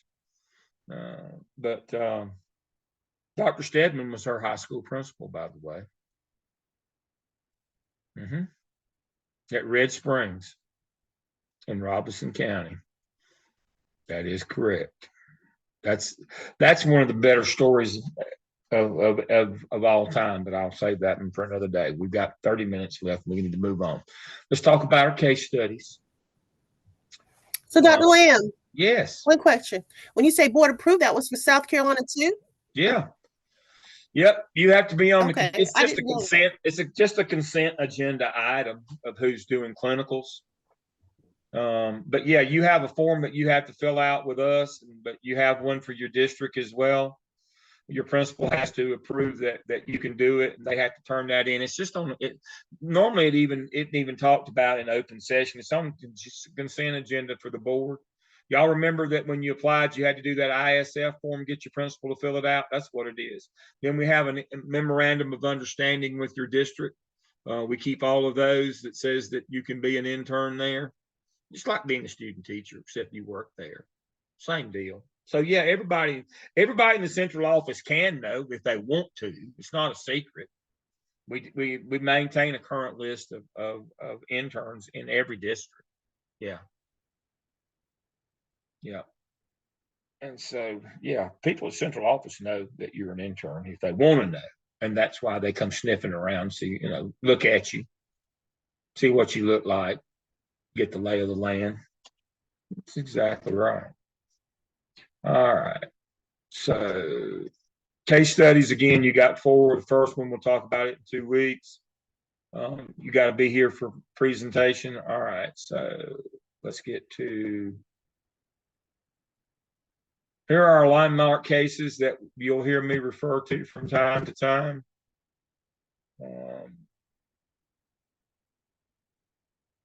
And I'm going to go through them. You've probably heard of them. So here we go. The modern era of public schooling started in 1954 with Brown versus the Board of Education of Topeka, Kansas. It overturned the previous Plessy versus Ferguson of 1896, and Brown said separate's not equal. And we promptly, in the United States of America, did nothing for 11 years. Absolutely nothing. Until the Civil Rights Act of 65. And school started integrating again in 1966. I was in school, I remember, when the first buses rolled in. I remember it like it was yesterday in 1966. The bunch of bigots in the state, in the legislature in North Carolina that did not want to integrate schools said, we'll show you, we'll get out of school funding. And so in 1966, North Carolina exited capital funding. Now it's the responsibility of the local school district for capital, which is buildings, grounds, and the maintenance of those buildings and grounds. The local has to do that. Problem with that is what? School boards in North and South Carolina are unempowered. Let me say that word again, unempowered. What does that mean? It means they can't levy taxes. So when the school board develops a budget every spring, they can't fund it. Who do they have to go to with their hat in their hand to beg to give them the money to fund their budget? That'd be the county commissioners. The biggest part of the budget is capital to build and maintain the buildings. Now, in North Carolina, the people who ran the state were the builders, Powell and Raleigh and Spangler and Charlotte. They didn't quit building buildings. They just quit building public schools. They started building community colleges. That's why there's one on every corner. Can't cuss a cat for a community college. You throw a rock and hit one, no matter where you are in North Carolina. There's 140 something buildings. In my home county of Mecklenburg, I'm not at the big house tonight, at the lake. I'm in the mountains tonight at the little house. We got one in this county. People in this county is poor. They don't even have a pot to pee in or a window to throw it out of. They got a community college.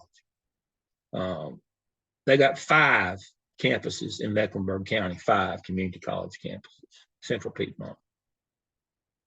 They don't have enough students to have a marble shoot at most of them, except the one downtown, because it's got a culinary program.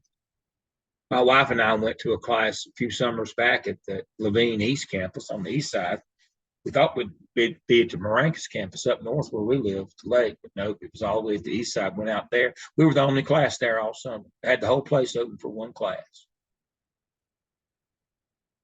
One class. But they weren't going to quit building. They just didn't want to build to support integration. So that happened. Brown in 54, Civil Rights Act 65. North Carolina didn't integrate until 66 under federal order, and then said, you know, we'll take our ball and go home. No longer built schools and put school districts in a huge deficit.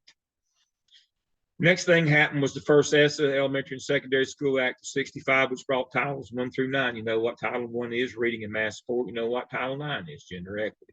There's several titles in between.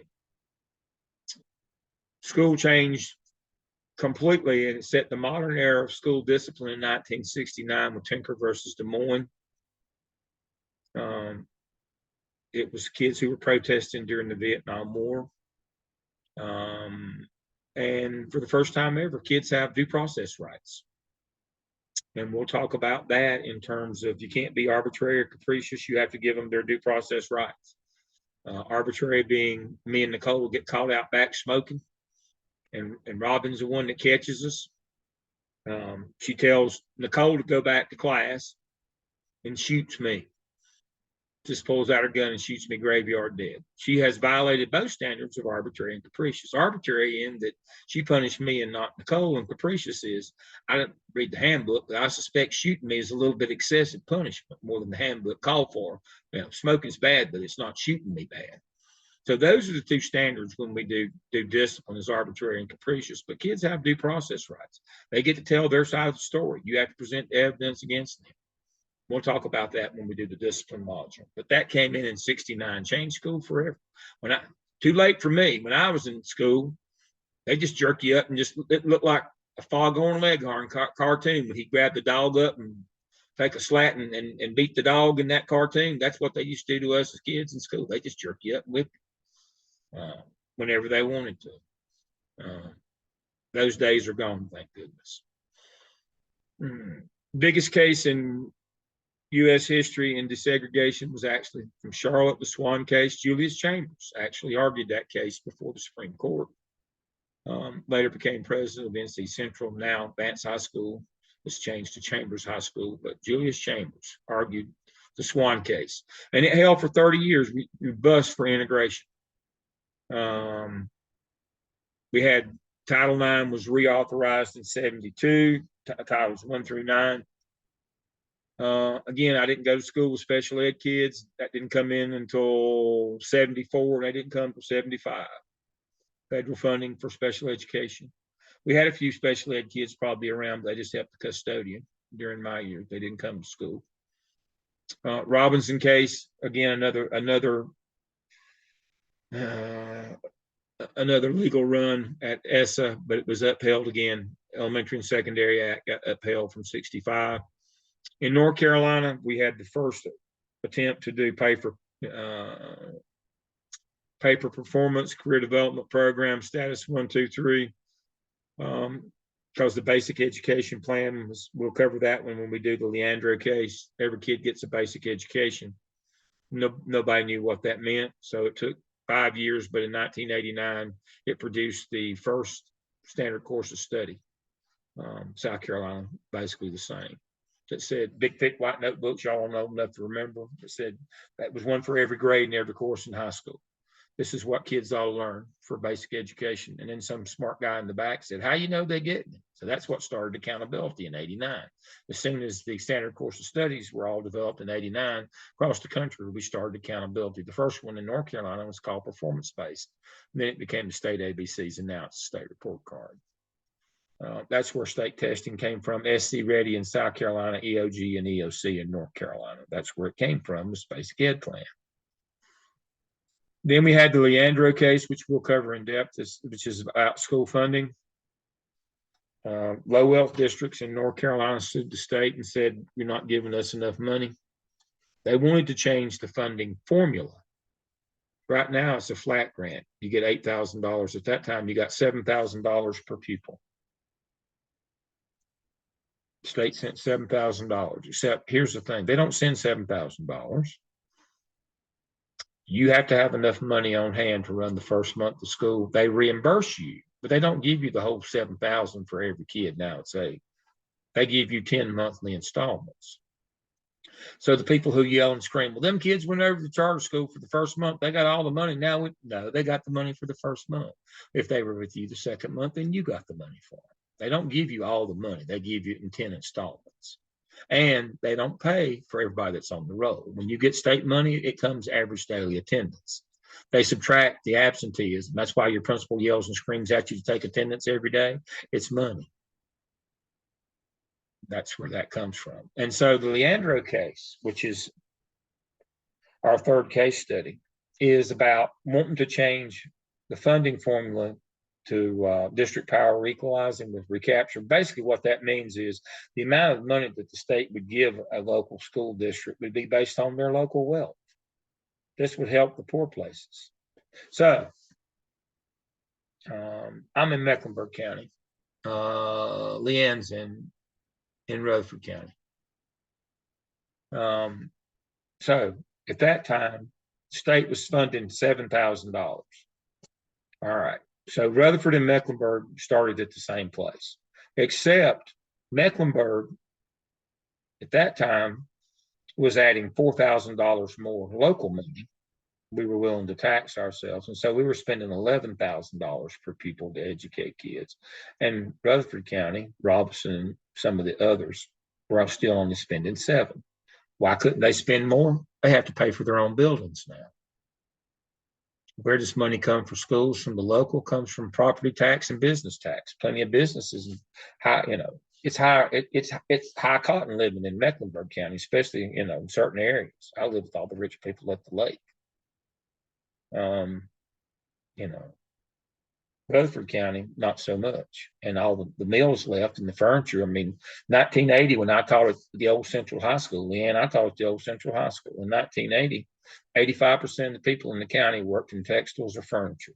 At the Broyhill plant, Spindale Mill, Stonecutter, Cowan, J.H. Burlington plant, where Facebook is now.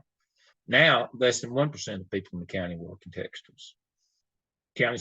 Rutherford County spent $20 million tearing the old Burlington plant down out on 74 bypass, fixed it up and gave it to Facebook. They built a server farm. They got 10 employees, all of minimum wage, and they get free taxes from perpetuity and money.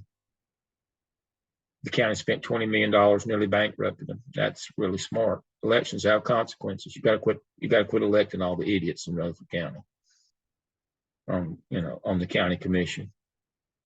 Every time you see these incentive packages that counties or states give businesses, where does that, who's paying that? You are in the school business. That's exactly where it comes from. That's money that school systems don't get.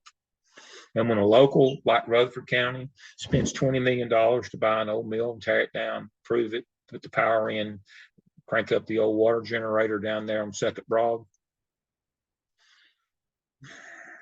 and then Facebook gets 10 jobs, and they're all minimum wage, custodial, maintenance, or security. Oh, they did give the county schools some old used laptops and counted them off on their taxes, $180,000. I saw them; they weren't worth $80, much less $180,000. Now, full disclosure, the superintendent at that time was my first cousin. She wasn't happy. She was now full disclosure. I'm married to a full Harris. Everybody in Rutherford County is either a full Harris or half a Harris. I'm married to a full Harris. The superintendent was half her first cousin. And so I'm married to a full Harris. I have a place here. I still maintain a residence in Rutherford County. But the school system here, they got to keep up the community college. Now, I publicly stated, a few years back that they should have closed the 3 high schools and moved them all to isothermal. And they said, but it'd just be too big. If they were to do that today, when I was principal in Charlotte, I had 500 more kids than they would have in a consolidated high school in Rutherford County. I had 500 more at Olympic High School than they would have here. They wouldn't have 2,700 kids. I had 3,200 at Olympic. What do you mean you can't do that? Well, of course you could do that. But, they're building poor. They are building poor. And so that goes back to integration. When places in the South didn't want to integrate, they punished schools by taking their money away. And now you have to go to the local to get it. And they can't. I mean, it's not like Rutherford County can just, decide to, they don't have it.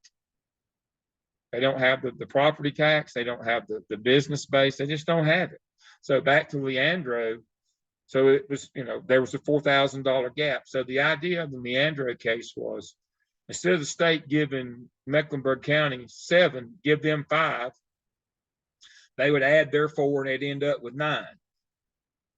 They would take that 2 that they took from Mecklenburg and give to someplace like Rutherford, and everybody would have 9 again.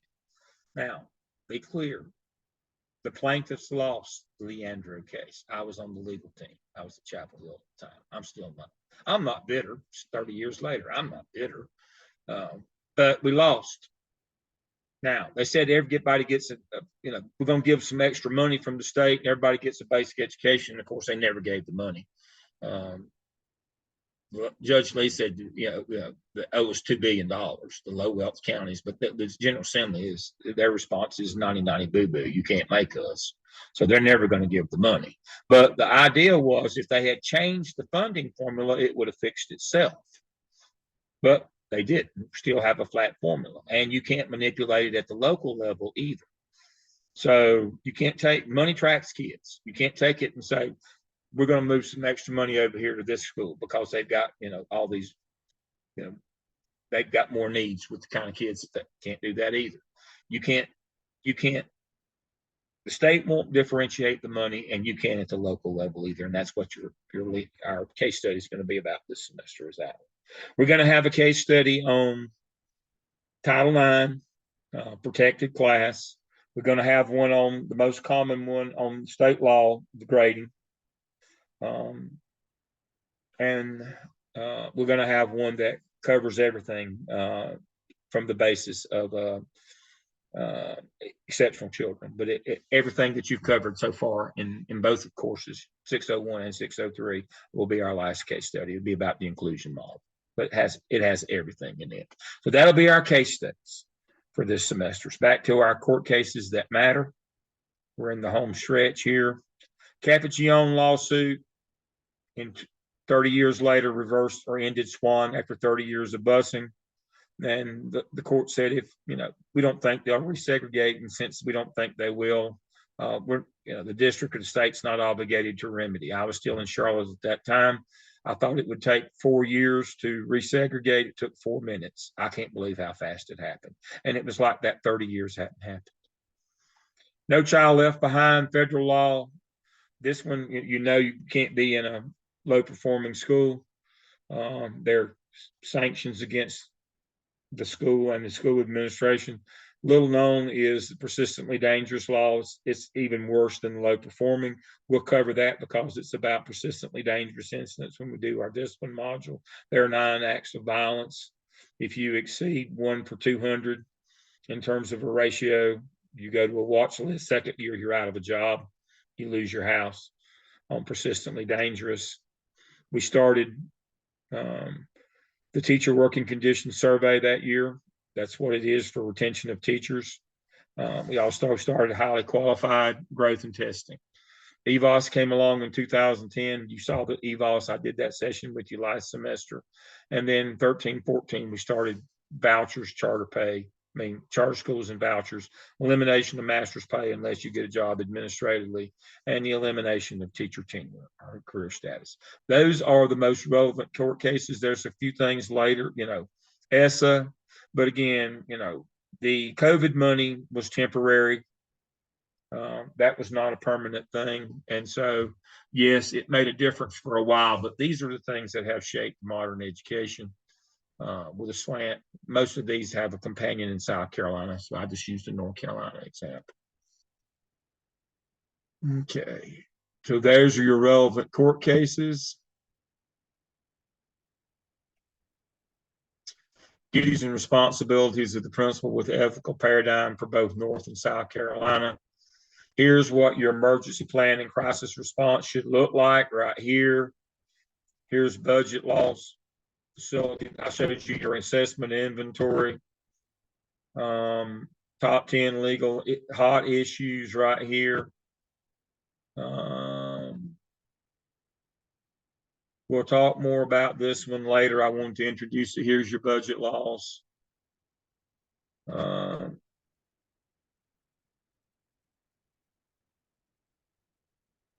Again, you have to make available your budget, modified accrual accounting system.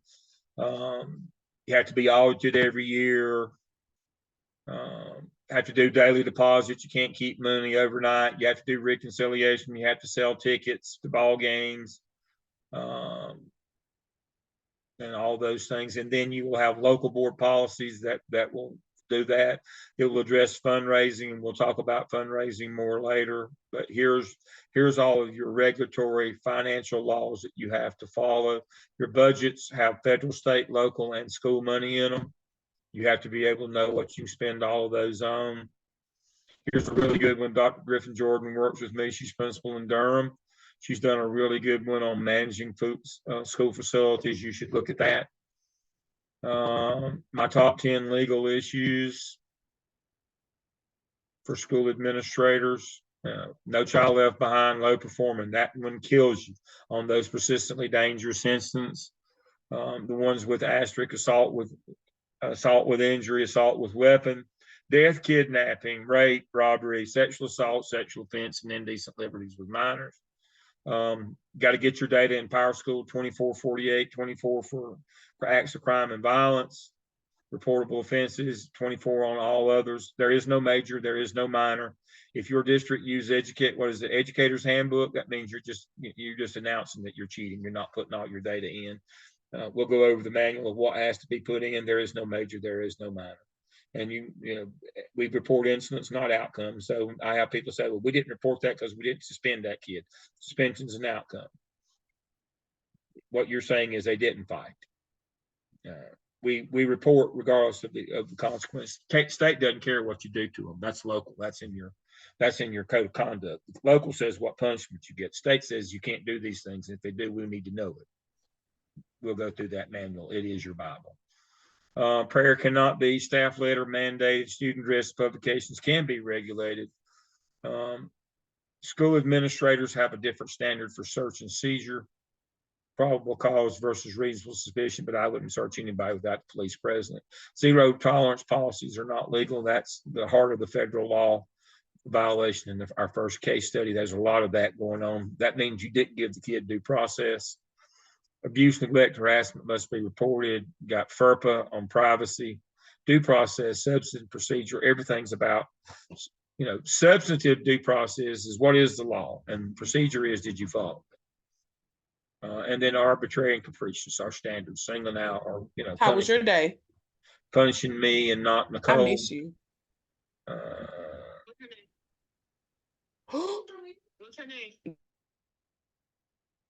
And capricious is more punishment than the handbook calls for. And so I'll tell two quick stories. I'll tell the Asheboro story is to prove that I'm telling the truth.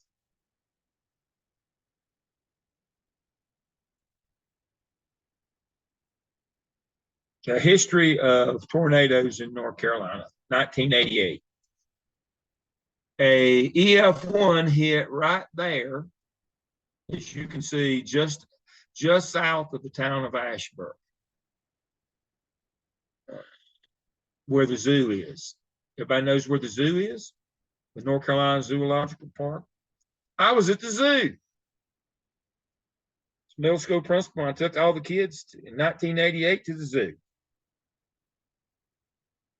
I had a non-custodial parent who begged to get to go on the trip and be, the chaperone for her daughter's group. Stupid as I was, I let her go. Sirens went off in the park, got to go. Tornadoes on the way, and she wouldn't come back. She was more irresponsible than the kids. I had to run from the parking lot back and forth, finally got all the buses loaded. We got hit before we could get out. How we didn't get killed is a miracle. But it's a story about supervision and making sure people are responsible. You have responsible people. If you've got teachers who aren't responsible, or parents, you don't put them on supervision. We'll refer back to that story later during the semester. But again, a lot of it's just common sense and making good decisions on that one. And then, sure.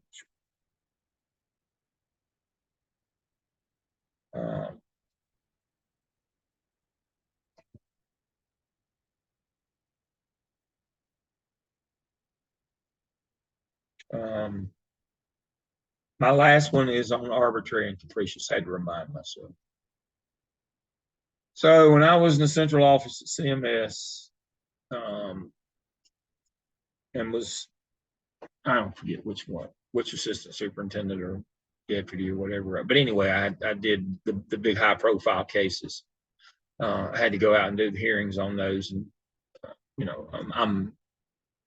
they brought their attorney, we brought ours. I presided over it. I was the presiding attorney over that process. And I had a kid who came in. He was 18 years old, and he came with his lawyer. His parents didn't bother to come. It was at Providence, and you advise them everything they say can and will be used in court of law and this decision, the whole thing. And he let the kid testify that he brought two big knives to school. And then, in closing argument, his argument is what we had done was capricious. He pulled out the handbook. He said right here, he said, y'all gave him a 10-day out of school suspension with a hearing. According to the handbook, which sets the punishment, the state says these are the things you can't do in school. They don't say what the punishment is. We'll go over it in the state manual. The local board of education adopts a code of conduct that sets the punishment for those things the state says can't happen in their school if they're going to send money for them. His attorney's argument is that the 10 days was capricious based on the handbook said the most that you could give him was 5 days out of school suspension. Now, this was a young fellow doing pro bono work for some, I'm guessing, or he was just out of college. And if you've ever seen the movie Revenge of the Nerds, he looked just like Booger. That's what he looked like. And I had to point out to Booger that he had the elementary code of conduct, and we were in a high school, that we had given him exactly what the handbook pointed out. And at that point, he tried to have his client's testimony thrown out. Too late now. Arbitrary and capricious are your standards. Capricious is, what does the handbook say? There's usually a tier or a level system, a range, but you can't exceed that. That would be capricious. Just like I said before. Me and Nicole are smoking, and Robin shoots me, lets her go back. Arbitrary and capricious. And so those will be our standards. Due process will be our standards this semester. Substantive, what does the law say? And did we do that? That's procedural due process. That is our gold standard for the semester. Arbitrary, capricious, due process, negligence, 3 standards of negligence, and this is the last one. Misfeasance, malfeasance, nonfeasance. Those are the 3 standards of negligence. Misfeasance is you did the wrong thing. You didn't know it was the wrong thing, but you did the wrong thing. Nonfeasance is you didn't do anything. You had a duty to respond. You had a duty to have somebody to supervise in the bus lot. You didn't. That would be nonfeasance. And then malfeasance, which is the case of the teacher in the first case study. Knowingly did the wrong thing intentionally to harm somebody. That would be malfeasance. Malfeasance, misfeasance, nonfeasance. Those are our standards of negligence, arbitrary and capricious, due process, substantive versus procedural. What were you supposed to do? What did you do? Those are our legal standards for the semester. We'll talk about those pretty much every time. All right, you need to get started on those activities for the week. Let me show you those. I'll close. You need to get started on your OMA, and let me close with that screenshot of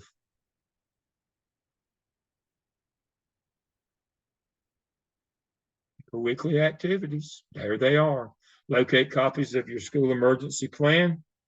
How long did it take you? Look at that. Under week 1, look at the crisis emergency plan link, and you can see what they're supposed to look like according to what you read. You need to read your chapters in your book. Locate a copy of your budget from your principal. Again, I don't want to know about the accounting from your bookkeeper. I want to know about planning. Who decides who gets what in your budget? Is the school improvement team involved in that? Ask your principal what's the most important 5 steps in the budgeting process, not accounting process, in the budgeting process. Conduct the facilities walkthrough. Again, that document's under Zoom session 1, module 1. And how well did your school do? All right, that's it. As always, thank you for being with me. And as I will tell you often, I appreciate you. You probably won't get this metaphor, this music reference, but it's like Jackson Brown said, the only time it seems too short is the time that we get to play. And this is my time to play. I love these classes. I love to read your work. I love the interaction. I want you to come and be with me every week. If you can't come on Tuesday, come on Wednesday. I appreciate you. And we've always thank you for choosing Gardner Webb. I will see you next Tuesday. Bye-bye. Have a good night. Thank you. You too.